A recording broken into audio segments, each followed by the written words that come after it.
Oh, okay, brother. Listen, I knew someone was going to do this to me. And one thing about this show I always say is I don't like to pick fights, right? Like, because at the end of the day, I win anyway, no matter what. But I think picking fights is about sharing knowledge as well and like sharing your opinion based on the facts, right? So it's not like I like this guy, I hope he's going to win. I'm not a Sean Strickland nut hugger, if you will. Rather, I pick it based on what I feel.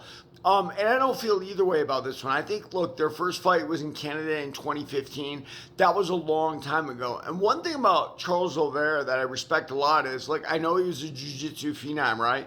And he came into MMA and he learned the sport a little at a time, right? He learned how to strike, first of all, and he learned how to combine his striking with his jiu-jitsu to make himself an excellent fighter. And not surprisingly, because this happened to Daniel Cormier and many other people, he found himself striking because of his background in grappling, right? It made him strike more because nobody wanted to go to the ground with him, and he could do things in striking that nobody else could do because they're scared to go to the ground. Well, Oliveira wasn't scared to go to the ground. That's his world. Don't throw me back in the briar patch, so to speak.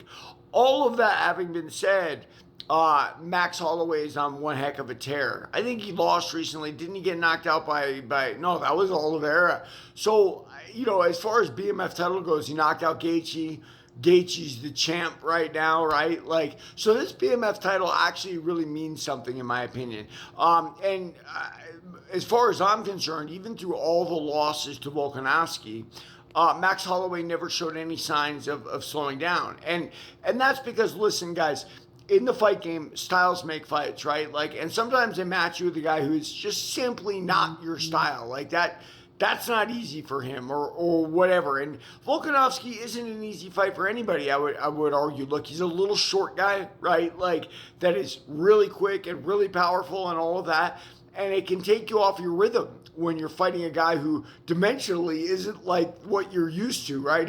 He's completely confusing. That's why James Toney, one of the best boxers of all time, had a really, really tough time with Montel Griffin. And then so did Roy Jones, for that matter. He actually lost the title to him. True, it was on a DQ, but Montel Griffin being a 5'6" light heavyweight was very confusing. Now I know Volkanovski's in the lighter weight classes, so smaller guys are more common, but he's still pint-sized, and it's all proportional, right, when we get to fighting at the end of the day. And Oliveira and Holloway are tall for their weight class, which is normal for the winners. So I have no comment on who's going to win this fight. I think it's a different Oliveira. I think it's a different Holloway, for that matter, and let's just enjoy the fireworks.